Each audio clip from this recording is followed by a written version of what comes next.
Cherry, deeply hurt by Whitney and Sinead's cruel taunts about her parentage, pleads for revenge.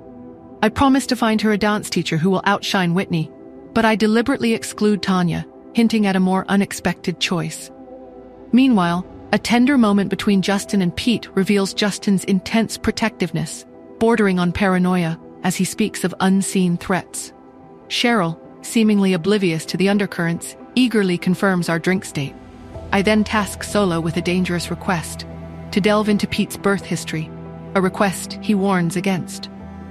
As I leave the call, I spot the mysterious man in the white suit again, his presence a chilling reminder of unseen forces at play.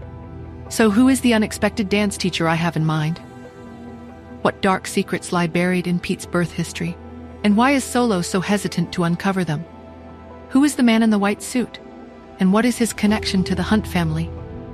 And what will Sheril's true intentions be during our drinks date? What dangers will I encounter as I delve deeper into the mysteries surrounding the Hunt family and Pete?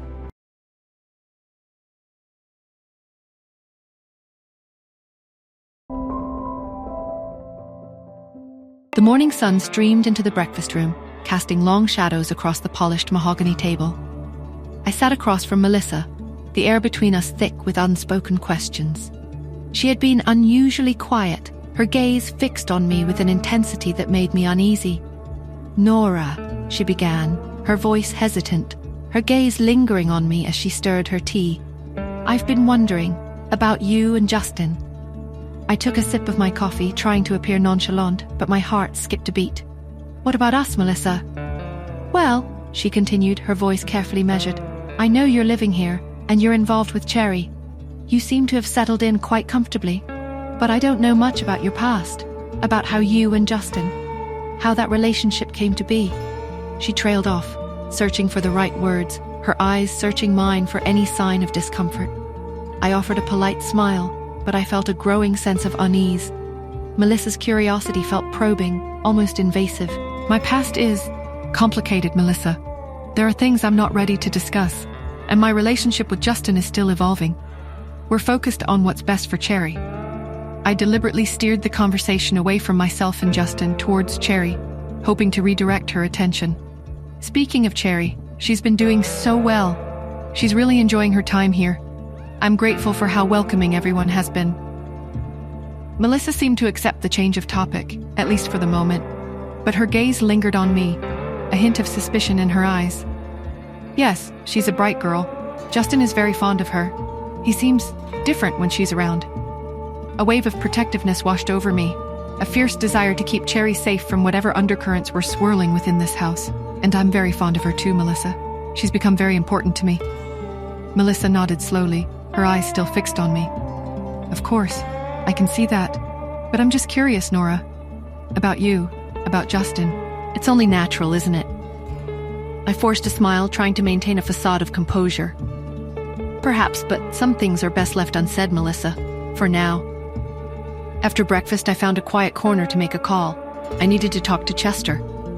I dialed his number and he answered almost immediately. "Chester," I said. "It's Nora. I have a request." "Of course, Nora. What is it?" he replied, his voice calm and professional. "I'm going out tonight with Sheril," I explained. "I was wondering if Cherry could spend some time with Pete.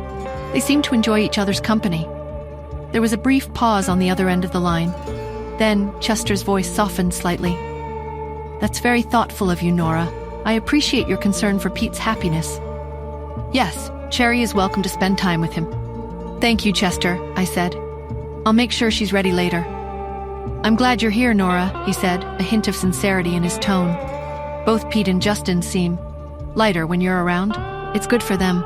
I felt a warmth spread through me, despite the underlying tension that always seemed to linger in this house.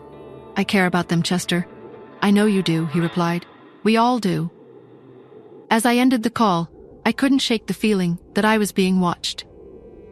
The memory of the man in the white suit resurfaced, a chilling reminder of the unknown dangers lurking in the shadows. I glanced around, but the hallway was empty. Still, the feeling persisted, a sense of unease that clung to me like a second skin. Later that night, my phone rang. It was Solo. "Nora, Tanya Turner is coming to the city," he said, his voice laced with a warning. "Tanya?" I asked, surprised. "Yeah, she's judging a dance festival. Be careful, Nora." I hung up, a knot forming in my stomach. Tanya's arrival meant trouble. In the evening, Sheril and I went to a bar to unwind. I was still unsettled by everything: the man in the white suit, Solo's warning, the strange undercurrents in the Hunt mansion. I ended up having too much to drink. The world around me swam, the music a distorted echo.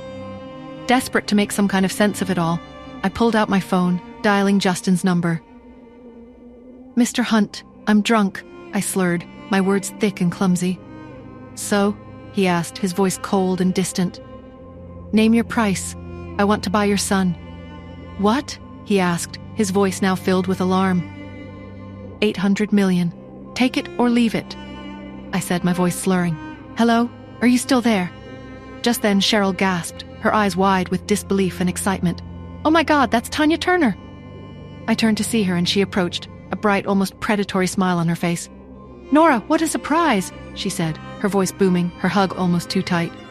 "Tanya, what are you doing here?" I asked, my mind still hazy, struggling to focus. "Judging a dance festival," she replied, her eyes glittering with an intensity that made me uneasy. Sheril was practically vibrating with excitement. "You two know each other? Oh my God, Nora, I'm your biggest fan, Miss Turner. Your routines are legendary. I've been following you for years." Tanya's smile widened, her gaze shifting to Sheril. "Well, aren't you sweet? It's always a pleasure to meet someone with such good taste." She then turned back to me, her voice suddenly warm and inviting. "Nora, it's been so long. I was wondering if I could stay with you in Cherry while I'm in town. It would be just like old times." I hesitated, 1,000 thoughts racing through my mind. Tanya staying with us? It felt like inviting chaos into my already complicated life. I opened my mouth to politely decline, but Sheril interrupted, her voice filled with enthusiasm. "Oh, Nora, please say yes. It would be amazing. Imagine having Tanya Turner in the house. It would be an honor." Sheril's excitement was infectious, and I found myself wavering. Tanya's eyes pleaded, "Please, Nora, just for a little while." I looked from Sheril's eager face to Tanya's expectant one. Trapped. "All right," I said, my voice resigned. "You can stay." Sheril squealed with delight, pulling Tanya into another hug. "This is going to be incredible." Later, as the bar closed, I walked to the underground parking garage, the dim lighting and echoing silence amplifying my unease. I felt vulnerable, exposed. Suddenly, a strong hand grabbed my wrist. I reacted instinctively, trying to pull away, but a firm grip stopped me. "It's me." Justin's voice, low and close, sent a shiver down my spine. "Justin," I breathed, my heart pounding. "Why are you so interested in my son?" he asked, his voice cold and questioning, his grip tightening slightly. His words hung in the air, heavy with suspicion, accusatory. Why was I so interested in Pete? Was it just a drunken impulse? A reckless attempt to assert control, fueled by alcohol? Or was there something more, something I hadn't yet acknowledged, a deeper connection that I was afraid to admit? And what did Tanya's sudden arrival mean for all of us? Her presence a dark shadow looming over everything now invited into my own home.